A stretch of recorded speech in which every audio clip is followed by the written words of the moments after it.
When the mountains funnel all that water from these rainfall events that produce floods, it's funneling it right down into those valley bottoms where we've got those roads and that rail. Kai Chan is a professor at UBC's Institute for Resources, Environment and Sustainability. He says Aquanomics, a new report released today, puts an eye-opening dollar amount on the long-lasting impacts of climate change across Canada, and specifically here in BC. Just having like one or two routes east-west through the province, that you really have that kind of, suffering of economic hardship as well as social hardship.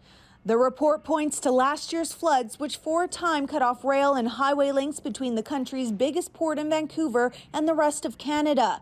The disruption stressed supply chains already hampered by COVID-19, causing prices to spike, slowing down production in factories, and leaving some shelves empty in grocery stores and other retailers. When we're thinking about investment, a real consideration from a monetary standpoint needs to be that overall picture. So not just those direct impacts, but what we're going to see for years and years to come. This green economy expert says down the line, the financial sector in Canada will also be greatly influenced by climate change. Carbon pollution has not been included when you go and get your loan or go and get an investment.